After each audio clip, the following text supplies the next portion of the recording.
Yeah, great ball game, unbelievable crowd.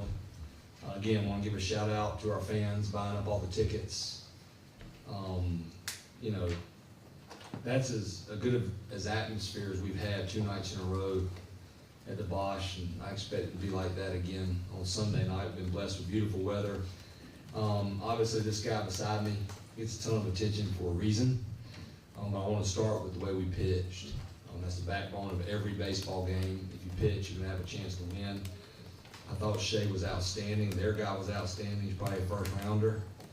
1 walk, 11 strikeouts. Holman's good. Opponents are hitting 167 against them. Big double plays we turned. Obviously, we got one on the interference. Ben Peterson got a big one with Tommy White, and then Dalton Pence has really worked this week on his all-speed. He went out there live on Monday. All he threw was probably change-ups and cutters to have it when he needed it. I thought he pitched really well. We played great defense. Gavin made some unbelievable plays at third base. And fitting for this team, too, to have Johnny Castagnozzi in there at the end to catch that ball. Obviously, we're not done yet, but I told Johnny and Vandy and these guys and Alvarez, we're in the position we're in because we got guys that, you know, it's hard if you're not playing and you played a lot. That's difficult, but you choose to take the right road and you do what you're supposed to do. It helps the whole team. And then obviously Vance, you know, that was a huge swing of the bat for us, a no-doubter.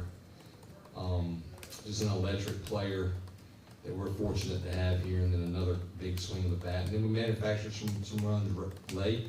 The last thing I'll say too is it won't go in the box score, but that bump for a hit by Madera, being able to do that, you know, got Vance, I believe, that inning to the plate. So those things are important. We don't have anything to celebrate yet, but that was a good ball game between 2 just powerhouse baseball programs. So we'll take that win, move on, and get ready for tomorrow night. All right, there's no questions for everybody, but please raise your hand. Michael. Vance, baseball guys like to talk about the third time through the order, the third time facing a pitcher. It was your third time facing Holman when you hit the 3-run home run. Was that just a function of you getting more comfortable with the stuff that he was throwing? Yeah, probably. He got me the first 2 times, and I wasn't on the fastball, so I went up there, just committed to the fastball, and got one. Vance, how do you stay engaged when you're trying to endure a slump and break out of it? Yeah, I think Casey told me the inning before, like, just have fun. Probably wasn't doing the best of that at this time of the year, which probably pressed a little bit. So, you know, just a reminder right then, just to kind of, you know, soak it in and just try to have fun. Kind of on that slump, I think going back to the first game here, I guess getting out of the slump, how big are those 2 days for you moving forward throughout the rest of the week? Yeah, I guess for confidence they're big. I had no idea prior, so just staying with the process, just being where your feet are and just taking it day by day. For Shea and Dalton, what did you guys do to slow down the Tigers' offense today? What was the approach? I think just going out of the best stuff. For me, Coach Gaines, and P. Hask had a great week preparing for him, and then just going out there with confidence and doing our thing. I mean, myself, Ben picking me up there in the 4th or 5th inning, and then DP shutting the door. It's fun to watch. We did a really good job of executing our game plan. Yeah, go off that, just kind of the preparation we do going into the games. As Coach said, Monday our main focus was kind of work on the off-speed and stuff, the secondary pitches, and it helps take pressure off the fastball, and that's a credit to them. They notice stuff that we need to work on, and we get better every week. Dalton, could you elaborate a little bit more on specifically what you're trying to do with the off-speed stuff in the weekend? And Coach Johnson over there said that pitch you threw to get the double play, there wasn't a whole lot he could have done besides, you know, hit it on the ground. What was the plan of attack in that moment there? Just throwing it more, getting a better feel for it. Coming into this weekend, I knew I was going to have to use it. And the coaches sat down, and that's what we came up with. Just use it more, and better. The more I use it, the better it gets. Mike. Coach, with you having thrown Mateus and Poston last night, how big was it for Ben and Dalton to just go out there and eat those innings late in the game?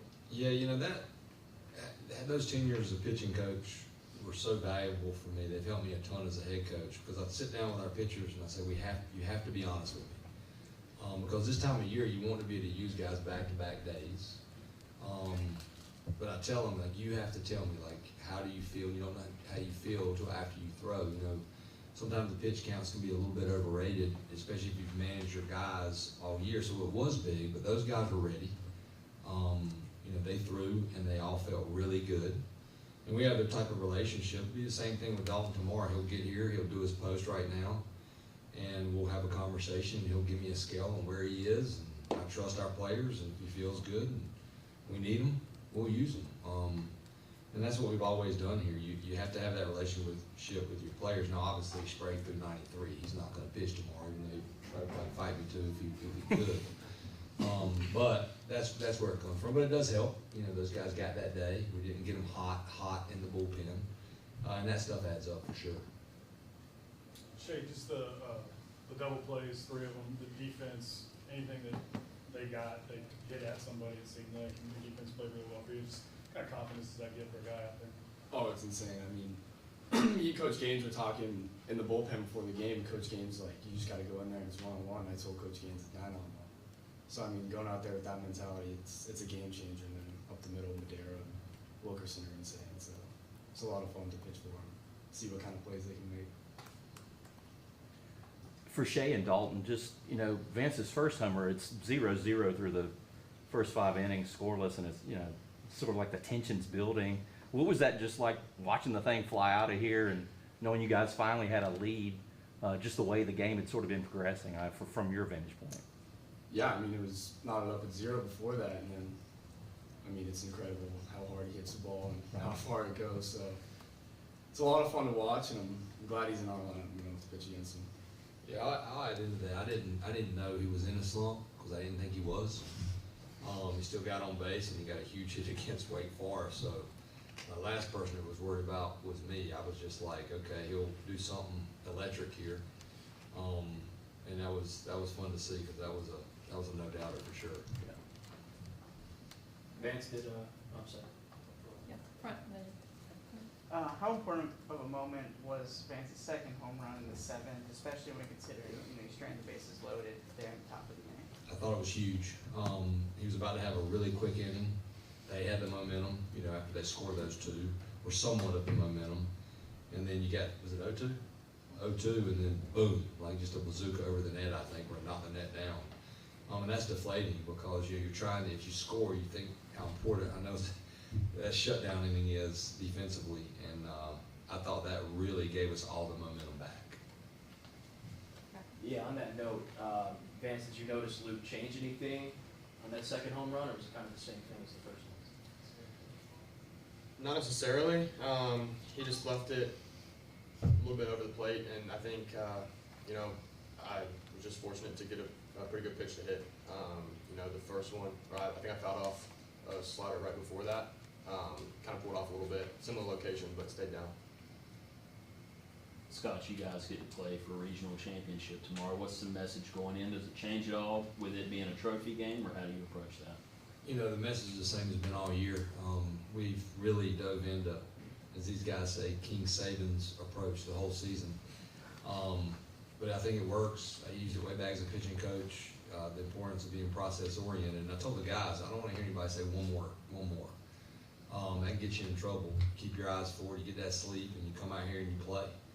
And you just, and after 27 outs, you know, if you do that, you got a pretty good chance to win. So that'll be our approach, the same it always is. And we'll treat it like a weekend series, and we're trying to get that 3rd game tomorrow. Coach, you've talked all year about your team and they'll play 27 outs. How do you think today's game and yesterday's game, when they came alive in those final innings, really exemplified that? Yeah, I mean, they bought into it, and the team has to make that decision. But that's the thing about baseball that is the beauty of baseball. I was fortunate as a volunteer assistant to be at UCLA. It might have been my 1st or 2nd year. I think it might have been my 1st year. We were down like 13-4 going into the 9th. And they had guys like Chase. This is a long time ago. I think 99. And, you know, everybody over here went to sleep, obviously, because we were getting our tails beat, and we came back and won that game. And I always think about that game like there's no clock. I mean, obviously there's a little bit of a clock now, I guess. But there's no, I mean, you got to play all of them. And guys are more powerful now. So I tell those guys, do not look at that scoreboard. Obviously, you want to know how many outs in certain situations and the count. But you have to play 27 out, and I want teams that play us to know that no matter what, like we're coming at you 27 outs. If we're ahead, behind, and that's just how we're going to play. And that's a credit to these guys. I mean, they're the ones that lead that locker room. I'm not in that locker room.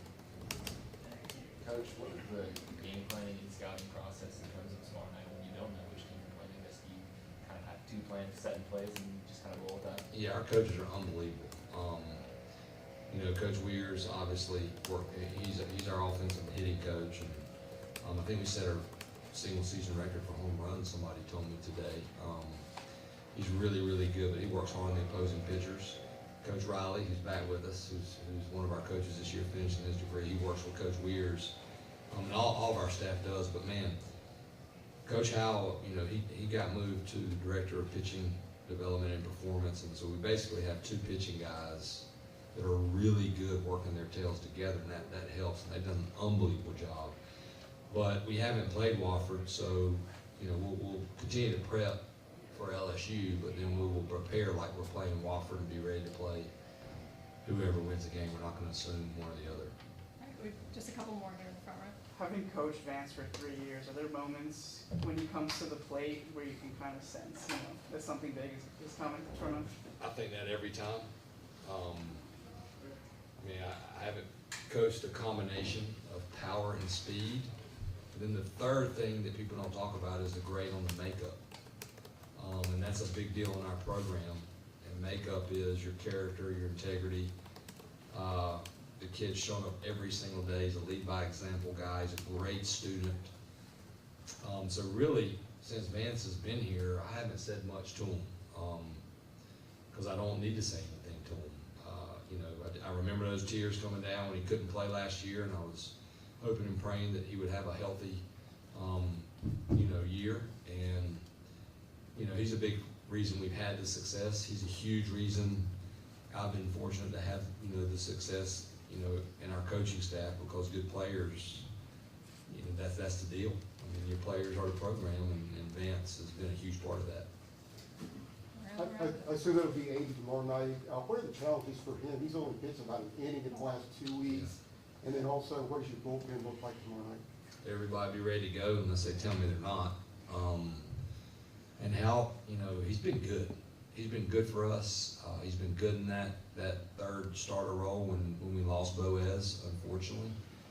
And then a guy like Ben Peterson, again, you know, warming up at 96.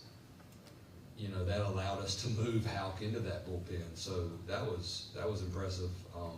But he'll be ready. You know, I don't think there are any challenges. You know, he'll have the normal, hey, I'm pitching in a regional, but after a couple pitches, that stuff goes away. We talk about it all the time, how much more B. Riley was hilarious talking about the difference in being a coach and being a player. Because as a player, after the first pitch, you just play. But as a coach, it's a different lens. He's figuring that out.